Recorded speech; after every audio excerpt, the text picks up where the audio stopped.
So I'm right in the middle of just removing any remnants of meat from these pieces of fat that I'm going to render. And the smaller the pieces are, the faster they're going to render. So you don't want to leave them very large, and you definitely don't want to leave meaty pieces like this. And you're going to have beautiful pieces like this that don't have any remnants of meat. Again, just small pieces. This is going to be an herb infused tallow. And I haven't decided yet which herbs I'm going to use, but I will in the next couple of hours. What we have here is just a little over 8 pounds of brisket trimmings. And I've got prime, I've got American Wagyu. So we're gonna get this into my slow cooker. I'm doing it on a slow cooker today. First batch I did a good while ago, I did in the oven. It worked nicely, but I wanna see about the slow cooker. I'm not in any rush, so I'm gonna do this on the low. Let's head over there right now.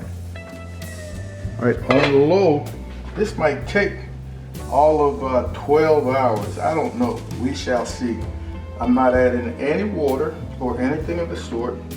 We're just gonna let this slowly begin to cook in its own fat and render. I think I've got the perfect size slow cooker for this amount of trimmings. We're gonna come back here in another 4 or 5 hours to stir this and see what's going on. All right, we're about 4 hours in, man, and I'm beginning to smell that tallow cooking. And what I want to do is just create a little bit of a bouquet of herbs that I'm going to drop into that oil once I get enough of it. So no real measurements or amount. Some bay leaves, some garlic cloves, and you can substitute as you see fit, as you choose. Some thyme, and I'm putting these in this cheesecloth because I want to be able to remove it after 4 or 5 hours. And a nice chunk of onions. I wish I had some fresh rosemary, but I don't, so I'm using dried. Just give that a good shake. And a few whole peppercorn. We're just gonna tie this up really, really well. And this we're gonna drop into our slow cooker. All right, this slow cooker beef tallow is really starting to smell good. We're at that 6 hour mark. I have been stirring this about once every hour just to keep things moving. And now we've got a nice amount of tallow already built up in here, man. Some of these fat little pieces are almost floating, so we've got quite enough. We're gonna come in with our little bouquet, and we wanna make sure that gets down there in the midst of everything. And we're gonna continue to stir, like I said, about once every hour. All right, we are at 12 hours. This little herb bouquet has been in this tallow for 6 hours. I'm gonna try to squeeze it out a little bit, get what I can out of it. Thank you, sir. Awesome job. And we've got a significant amount of tallow at the 12-hour mark. I can call it quits, or I can go for broke. So I'm gonna let this keep rendering. We'll see how long we can go. So I actually decided to let this go overnight. So it's been 24 hours. Man, it's really, really brown overnight. I'm now gonna remove some of this tallow. And on low, it still appears that there's more room for rendering. So I don't know, maybe I'll try to put the rest of this on the stove, but I really wanna pull this tallow out of here and get it processed. So I'm gonna remove this fat. I'm gonna put it in a pot, and I might finish what's left on the stove and process the rest. All right, so we're gonna do our first straining of this tallow. I've removed all the fat. I've actually put it on the stove to finish up. I'm gonna be using this strainer. It's very fine mesh.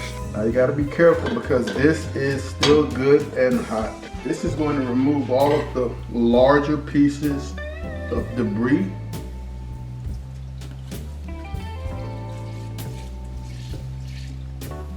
And now we're going to come back with a second straining using some cheesecloth. So then we'll come back now with a strainer lined with some cheesecloth to really, really clean this up. Again, careful, hot stuff.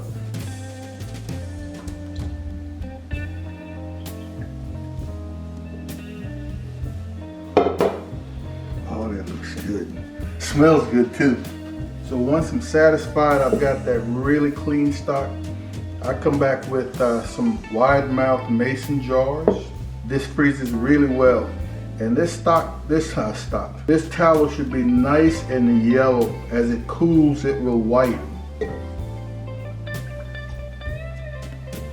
So I'm gonna probably end up filling this second jar up with what is on the stove right now. And I'll bring you back to show you the finish. So I took another hour to finish rendering this beef trimmings on the stove. And this is what is left of it. It started out with about 8 pounds, a little over 8 pounds of beef fat trimmings. And this is what is left. A lot of people would take this even further to the point where it is crisp. I'm not going that far. People don't discard this. They will use this to season soups and stews and gravies and other things. I'm not going to do any such thing. I've gotten what I wanted out of it. So what we have here is about 2 good quarts, beautiful quarts, man, crystal clear. Not sure how well you're able to see that. No sediment in the bottom, nothing of the sort. And as this cools, this is going to turn white. There are faster ways of doing this. You don't necessarily have to use a slow cooker. I just tried that today. In the future, I probably won't. It takes way too long. I'm certain you can do this a lot quicker. On the stove would probably work so much faster. You could probably get a 10-pound batch of trimmings knocked out in about 4 or 5 hours, but it's going to require a little more attention than the slow cooker method. Anyway, you do what works for you, man, but this is so easy to do. I want to thank you guys for hanging out with Mom and Papa Joe's as usual. We appreciate you stopping in.